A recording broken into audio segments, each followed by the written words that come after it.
আসসালামু আলাইকুম দর্শক, আমি বিথি আক্তার মৌ। শুরুতেই জানাবো আজকের ঘটে যাওয়া গুরুত্বপূর্ণ খবরের শিরোনাম, এরপর থাকছে বিস্তারিত। তো এক নজরে দেখে নেওয়া যাক আজকের প্রধান শিরোনামগুলো। মির্জা আব্বাসের বাড়ি লুকিয়েছিল ফয়সাল, বাংলাদেশেই গ্রেপ্তার হাদির খুনি। অবশেষে রক্ষা হলো না হাদির খুনের। নিজের পাতানো জালে নিজেই ধরা পড়লেন। ফেসবুক লাইভে এসে বোমা ফাটালেন শহীদ উসমান হাদির খুনি ফয়সাল করিম মাসুদ। লাইভে ফয়সাল বারবারই দাবি করছিলেন তিনি বর্তমানে দুবাই অবস্থান করছেন, কিন্তু গোয়েন্দা তদন্ত এবং আমাদের হাতে আসা অকাট্য প্রমাণ বলছে ভিন্ন কথা। আমাদের অনুসন্ধানে উঠে এসেছে এমন সব চাঞ্চল্যকর তথ্য যা আপনাকে বিশ্বাস করাতে বাধ্য করবে। শুটার ফয়সাল করিম মাসুদ দুবাই নয়, বরং বাংলাদেশেই অবস্থান করছেন। কিন্তু কোথায় লুকিয়ে আছে শুটার? কার শেল্টারে এতদিন তিনি আত্মগোপনে ছিলেন? কারো ছত্রছায়ায় হাদিকে হত্যা করা হলো? আজ আমরা উন্মোচন করতে যাচ্ছি হাদি হত্যার সেই অজানা রহস্য এবং ফয়সালের অবস্থানের আসল সত্য। মূল ঘটনায় যাওয়ার আগে একটি প্রশ্ন, আপনারাও কি চান শরীফ উসমান হাদির খুনিদের সঠিক তদন্তের মাধ্যমে গ্রেফতার করে সর্বোচ্চ শাস্তি মৃত্যুদণ্ড কার্যকর করা হোক? যদি তাই হয় তাহলে আপনি কমেন্ট বক্সে লিখুন হাদি হত্যার বিচার চাই। উসমান হাদি হত্যাকাণ্ডের পর থেকেই যার নাম সবার মুখে মুখে এবং মামলার এজাহার থেকে শুরু করে সিসিটিভি ফুটেজ সবখানেই যাকে হত্যার মূল কারিগর হিসেবে চিহ্নিত করা হয়েছে, সেই শুটার ফয়সাল করিম মাসুদ অবশেষে প্রকাশ্যে এলেন। তবে পুলিশের হাতে ধরা দিতে নয়, বরং সামাজিক যোগাযোগ মাধ্যমে লাইভে এসে নতুন এক নাটকের জন্ম দিতে। দীর্ঘদিন আত্মগোপনে থাকার পর গতকাল পরপর দুইবার ফেসবুক লাইভে আসেন এক কুখ্যাত আসামি। এসেই তিনি দাবি করেন তিনি নাকি এ হত্যাকাণ্ডের সাথে জড়িত নন। তিনি দাবি করেছেন তিনি বর্তমানে বাংলাদেশের সীমানা পাড়িয়ে সুদূর দুবাইয়ে বিলাসবহুল জীবন কাটাচ্ছেন, কিন্তু একজন চিহ্নিত খুনি যার বিরুদ্ধে সুনির্দিষ্ট অভিযোগ এবং প্রমাণ রয়েছে, সে চাইলেই কি সত্যকে মিথ্যা দিয়ে ঢাকতে পারে?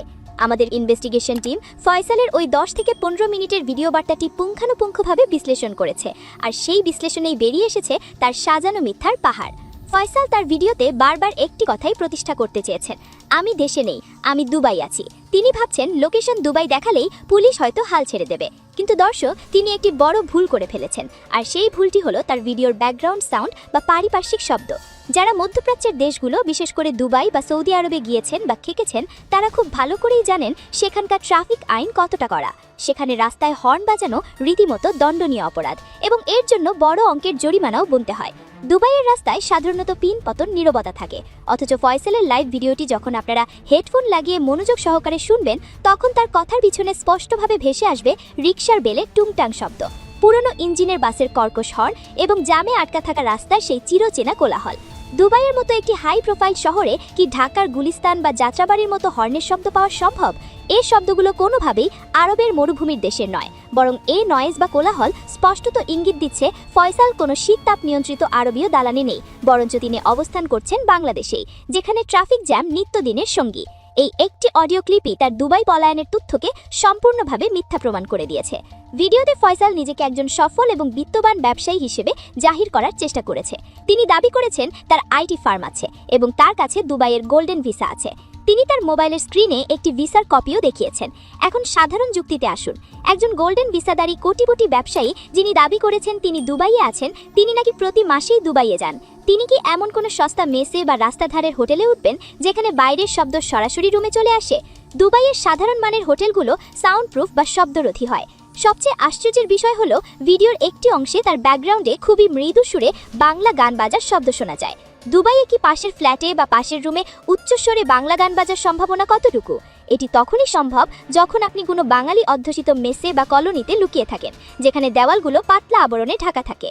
নিজেকে হাই প্রোফাইল দাবি করা ফয়সালের এই ভিডিওর পরিবেশ তার দাবির সাথে কোনোভাবেই মিলছে না, বরং বোঝা যাচ্ছে তিনি আত্মগোপনে থেকে খুব সাধারণ মানের কোনো জায়গায় দিন পার করছেন। নিজেকে নির্দোষ প্রমাণ করতে গিয়ে ফয়সাল লাইভে এমন কিছু তথ্য দিয়েছেন যা উল্টো তার মোটিভ বা উদ্দেশ্যকেই প্রমাণ করে দিয়েছে। তিনি স্বীকার করেছেন 5ই আগস্টের পর সরকার পরিবর্তনের ফলে তিনি ব্যবসায়িক মন্দায় পড়েন এবং সরকারি কাজ বা প্রজেক্ট পাওয়ার জন্য তিনি মরিয়া হয়ে ওঠেন। ফয়সাল নিজের মুখেই স্বীকার করেছেন যে একটি সরকারি প্রজেক্ট বা কাজ পাইয়ে দেওয়ার কথা বলে শহীদ শরীফ উসমান হাদি তার কাছ থেকে 5 লক্ষ টাকা নিয়েছেন। ফয়সাল যদি এতটাই যোগ্য আইটি এক্সপার্ট হয়, ব্যাটল অফ 71 গেমের নির্মাতা হন, তবে কাজ পাওয়ার জন্য তাকে কেন 5 লক্ষ টাকা ঘুষ দিতে হবে? ফয়সাল তার লাইভে অকপটে স্বীকার করেছেন হত্যাকাণ্ডের দিন অর্থাৎ শুক্রবার তিনি ঘটনাস্থলে উপস্থিত ছিলেন। তিনি তার বাইক নিয়ে সেখানে গিয়েছিলেন, কিন্তু তার দাবি হলো হত্যাকাণ্ডের ঠিক 10 মিনিট আগে তিনি সেখান থেকে চলে আসেন। অপরাধ জগতের ভাষায় একে বলা হয় সুবিধাজনক অজুহাত। ঠিক 10 মিনিট আগেই কেন তিনি আসবেন এবং তিনি চলে আসার পরপরই কেন হাদিকে গুলি করা হলো, হত্যা করা হলো? এই টাইমিংটা কি খুব বেশি কাকতালীয়? গোয়েন্দারা ধারণা করছেন ফয়সাল মূলত পরিস্থিতি পর্যবেক্ষণ করতে বা রেকি করতেই সেখানে গিয়েছিলেন। তিনি নিশ্চিত হতে চেয়েছিলেন যে হাদি সেখানে আছে এবং পালানোর রাস্তা ক্লিয়ার আছে কিনা।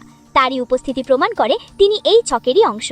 ফয়সালের নাটকের শেষ এখানেই নয়। তিনি দাবি করেছেন ঘটনার পরপরই তিনি দুবাই চলে গেছেন, কিন্তু তার ফোনটি নাকি তার 5 বছরের ভাঙিনা ভেঙে দিয়েছে।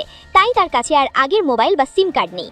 একজন মানুষ যে দেশ ছেড়ে পালিয়ে যাচ্ছে তার কাছে তার মোবাইল ফোনটি সবচেয়ে গুরুত্বপূর্ণ যোগাযোগ মাধ্যম, আর তিনি বলছেন সে ফোনটি নাকি বাচ্চার হাত থেকে পড়ে হারিয়ে গেছে। এটি কি বিশ্বাসযোগ্য? মোটেও নয়। এটি মূলত ডিজিটাল ফুটপ্রিন্ট বা লোকেশন যাতে ট্র্যাক না করা যায় সেজন্যই তিনি ইচ্ছা করে তার ফোনটিকে ধ্বংস করে বা সিম কার্ড পরিবর্তন করে ফেলেছেন। ভাগিনা ফোন ফেলে দিয়েছে, এটি একটি শিশু সুলভ অজুহাত মাত্র। পুরো ভিডিওটিতে ফয়সাল নিজেকে ভুক্তভোগী হিসেবে সাজানোর চেষ্টা করছে। তিনি দাবি করেছেন জামায়াত শিবির বা অন্য কেউ এই হত্যাকাণ্ড ঘটিয়েছে এবং তাকে ফাঁসানোর চেষ্টা করেছে এবং ফেঁসিয়েছে।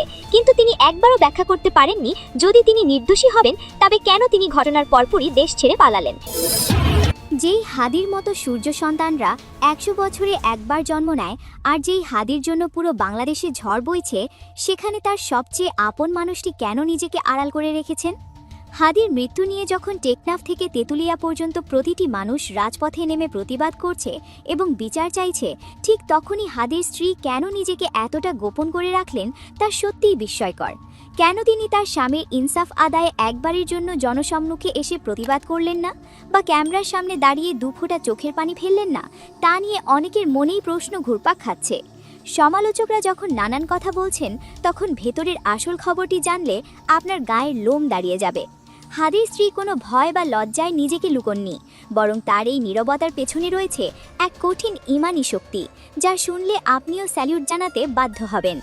ওসমান হাদির মতো একজন তুখোড় বক্তা এবং বাঘের বাচ্চা তৈরি হওয়ার পেছনে যে মানুষটির অবদান অনেক বেশি, তিনি হলেন তার স্ত্রী। জুলাই বিপ্লবের সেই ভয়াবহ দিনগুলোর কথা একবার চিন্তা করুন। রাজপথে তখন গুলি আর বারুদের গন্ধ। ঠিক সেই সময় হাদির স্ত্রী ছিলেন অন্তঃসত্ত্বা। একজন নারীর জীবনে এর চেয়ে কঠিন সময় আর হয় না, অথচ সেই সময়ও তিনি স্বামীকে ঘরে আটকে রাখেননি। হাদির পরিবারের অনেকেই যখন হাদির নিরাপত্তা নিয়ে চিন্তিত হয়ে তাকে ঘরের দরজা আটকে রাখার পরামর্শ দিতেন, তখন এই নারী ছিলেন হাদির সবচেয়ে বড় শক্তির উৎস। তিনি জানতেন তার স্বামী দেশের জন্য এবং ন্যায়ের জন্য লড়ছেন, তাই নিজের ব্যক্তিগত চাওয়া পাওয়াকে তিনি কুরবানি করে দিয়েছিলেন। অনেকে প্রশ্ন তুলেছেন কেন হাদির স্ত্রীকে ক্যামেরার সামনে দেখা যাচ্ছে না। এর উত্তর হলো, এই নারী দুনিয়ার সস্তা জনপ্রিয়তা বা ভিউ বাণিজ্যের অংশ হতে চান না। তিনি কঠোরভাবে ইসলামী অনুশাসন মেনে চলেন। হাদি হাসপাতালে থাকাকালীন বা তার মৃত্যুর পর হাজার হাজার ক্যামেরা যখন তাদের ঘিরে ধরেছিল, তখনও তিনি তার পর্দার বিধান লঙ্ঘন করেননি। তিনি বিশ্বাস করেন এই দুনিয়ার জীবন মাত্র 2 দিনের। 80 বছরের জিন্দিগি পার করে আখিরাতে অনন্তকালের জন্য তিনি তার স্বামীর সাথে মিলিত হবেন। তাই ক্ষণস্থায়ী আবেগের বশবর্তী হয়ে তিনি তার আখিরাত নষ্ট করতে চান না। এক্ষেত্রে হাদির মা এবং স্ত্রী দুজনেই তাদের এই সিদ্ধান্তে অটল। যারা ভাবছেন হাদির স্ত্রী ভেঙে পড়েছেন বা শোক সইতে পারছেন না, তাদের ধারণা ভুল।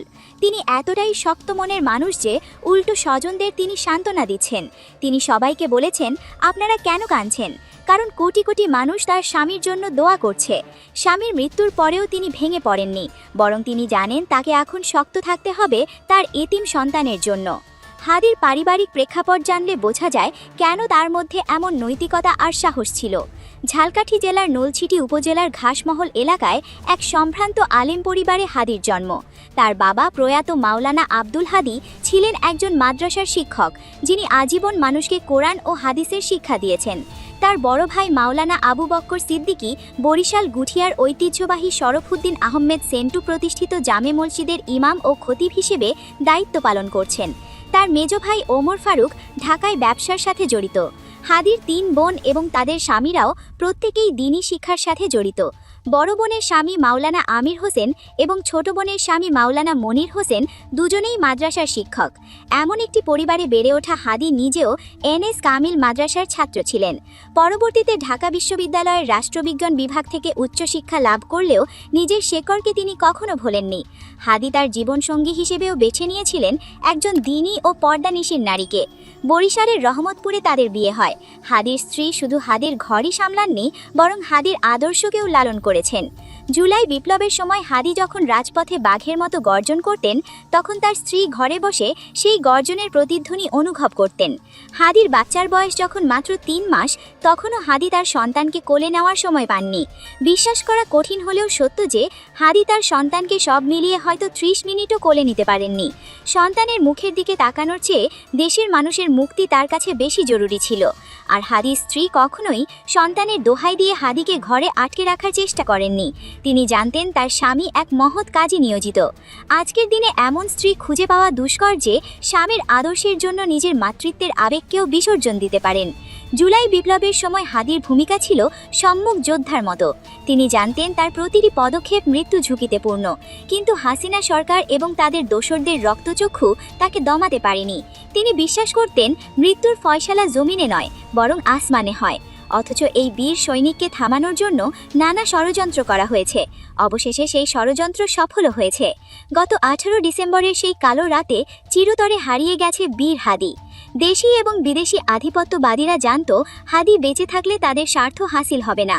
রয়ের দালালরা এবং স্বৈরাচারের প্রেতাত্মারা হাদিকে তাদের পথের কাঁটা মনে করত। হাদির মৃত্যু কোনো স্বাভাবিক মৃত্যু নয়, বরং এটি একটি পরিকল্পিত হত্যাকাণ্ড যা বাংলার মানুষ কখনোই মেনে নেয়নি। হাদির রক্তে ভিজেছে বাংলার মাটি, আর সেই রক্ত থেকেই জন্ম নেবে হাজারো হাদি। হাদির স্ত্রীর এই নীরবতা আসলে একটি প্রতিবাদ। তিনি ক্যামেরার সামনে এসে হৈহচ করে বিচার চাননি, কারণ তিনি জানেন দুনিয়ার আদালতের চেয়ে আল্লাহর আদালত অনেক বেশি শক্তিশালী। তিনি তার সন্তানকে কোলে নিয়ে হয়তো শপথ করেছেন যে তার স্বামী যে অসমাপ্ত কাজ রেখে গেছেন তা একদিন তার সন্তান শেষ করবে। হাদির বোন জামাই যেমন বলেছেন, হাদির পা থেকে মাথা পর্যন্ত ছিল দেশপ্রেম। তিনি শাহবাগের মোড়ে দাঁড়িয়ে যা বলতেন, ঘরের ভেতরে পরিবারের সদস্যদের সাথেও একই কথা বলতেন। তার মধ্যে কোনো ভণ্ডামি বা দ্বিমুখী চরিত্র ছিল না। আর এমন একজন স্বচ্ছ মানুষের জীবনসঙ্গী হিসেবে তার স্ত্রীও ছিলেন সমান স্বচ্ছ ও পবিত্র মনের অধিকারী। ইনকিলাব মঞ্চের পক্ষ থেকে যখন হাদির লাশ ঢাকা বিশ্ববিদ্যালয়ের কেন্দ্রীয় মসজিদে নেওয়া হয় তখন ছাত্র জনতার ঢল নামে। সবাই এক নজর তাদের প্রিয় নেতাকে দেখতে চায়, কিন্তু হাদির স্ত্রী জনসমুদ্রে মিশে না গিয়ে আল্লাহর কাছে ফরিয়াদ জানিয়েছেন। তার এই অদৃষ্ট উপস্থিতি সবাইকে বুঝিয়ে দিয়েছে যে তিনি স্বামীর আদর্শকে বুকে ধারণ করে বেঁচে থাকবেন। হাদির মা এবং স্ত্রী দুজনেই পর্দা রক্ষা করে নিজেদের সম্মান বজায় রেখেছেন। এই ছিল এখনকার গুরুত্বপূর্ণ খবর। ভিডিওটি ভালো লাগলে লাইক দিন, শেয়ার করুন এবং সাবস্ক্রাইব করতে ভুলবেন না। পরবর্তী আপডেটে আবার দেখা হবে। ততক্ষণ পর্যন্ত ভালো থাকুন।